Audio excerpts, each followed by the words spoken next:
how to stop relying on motivation to get into the best shape of your life in 2026. Hey team, and welcome to this week's episode of The Inspired Show, the show that is dedicated to helping you become the best version of yourself mentally as well as physically. We've got a great episode for you this week, especially if you're somebody that struggles with motivation and staying on track when it comes to getting into shape. So make sure you smash a like on this video, share it with somebody who may benefit, who struggles with low motivation, and don't forget, hit that subscribe button. It means you stay updated with every single episode we drop every single week. Now, motivation is one of the biggest reasons so many people are failing. And if motivation really worked, then you wouldn't be stuck. You wouldn't be starting a brand new week, a brand new year, a new me, again and again and again, if motivation worked. Now, motivation, it's great when it's there. It's easier to eat better, it's easier to move more, it's easier to do all the things that we know we should be doing. However, when that motivation dips, it's a lot harder to eat healthy food, a lot harder to drag our backside to the gym, a lot harder to get our steps in and do the things we know are going to benefit us to reach our goals. So why does this happen? Why do we get sparks of motivation and then it fades completely?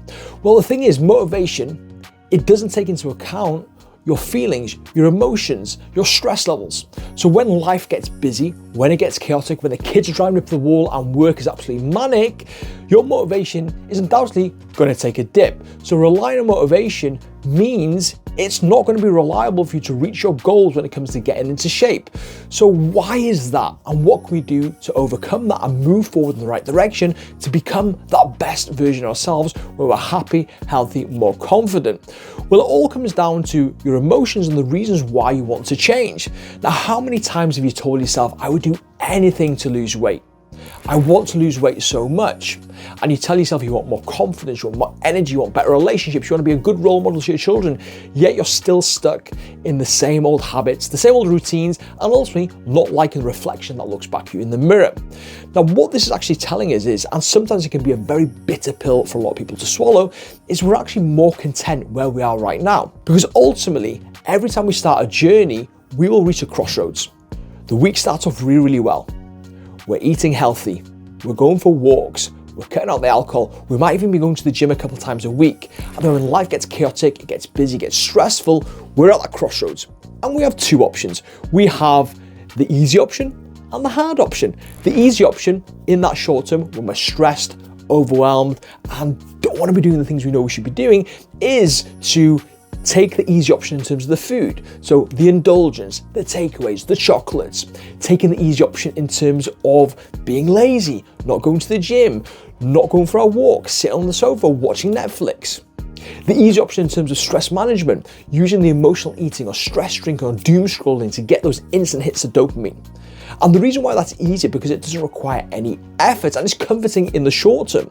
Whereas the hard option of eating that healthy meal when you're craving a takeaway, going for a walk when it's absolutely pouring down outside, going to the gym after a stressful, busy day even though you plan to go, having an early night, a nice bubble bath to de-stress other than alcohol, that takes effort. That is a lot harder to do. So when we're at that crossroads, if our reason to change isn't strong enough, then we're going to take the easy option because where we are right now means we're more content staying the same than the pain of change. So why and how can we overcome that?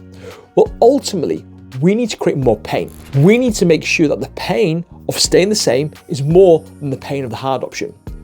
And how do we do that? We get really clear on why. Why is it wants to change?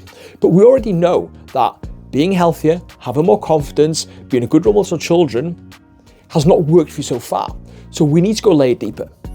We need to get really, really clear on exactly why we need to change, how it's impacting our lives right now, who else is impacting, and how we can move forward with that so we can push through those times of discomfort, because those times are going to come again and again and again.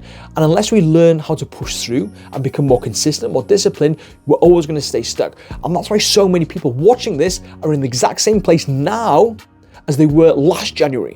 So how can we do that? Well, ask yourself these key questions. Number one, why is it so important you need to make these changes? And again, list them out. Confidence, energy, better relationships, being a role model, health, whatever your reasons may be. But we know they're not powerful enough. So we're going to go a layer deeper. Think about where we are with things right now. So think about why you need to change your confidence. Is it stopping you wearing the clothes you want to wear? Is it stopping you being intimate with your partner? Is it stopping you being in those family photos? Is it stopping you taking your children swimming? Is it that your children are picking up your bad habits? And do the same for every aspect of why you want to change. Do the same for your energy. Do the same for your health. Do the same for your relationships. What that will undo is create so much pain. It will want you to make that change.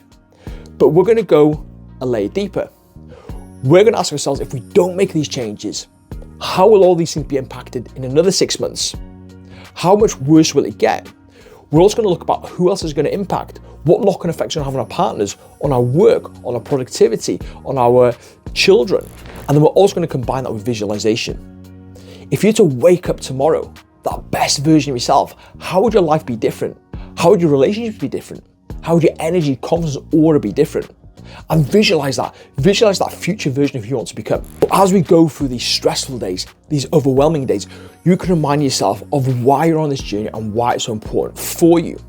And what happens is, the more you use your reasons to change, the more you push that discomfort and you take the hard option in that moment of eating the healthy meal when you're craving a takeaway, of going for a walk even though you've had a bit of a challenging day, of getting to the gym even though you're feeling tired. You go and do it. You overcome that discomfort in the short term, you celebrate the fact that you've done it, and you're reinforcing that positive behavior. And the more you do it, the easier it becomes, because it then becomes second nature for you. And that's how we start building discipline long term. Create a powerful reason to change, using that to push through discomfort, repeating those steps through discomfort, celebrating that, and reinforcing that positive behavior. And when we do that, it will completely change our lives, and we'll never need to rely on motivation again. Now, if you need help with this, we're actually running an 8-week reset this January. And if you use the link down below, you can get yourself 50% off to help you achieve those goals and set the right structure, a powerful reason to change, the discipline needed, not just for the 8 weeks, but beyond as well. So hopefully we'll see you inside the 8-week reset. But as always, guys, don't forget to smash a like, hit the share button, leave any comments, any questions, and don't forget, hit that subscribe button as well.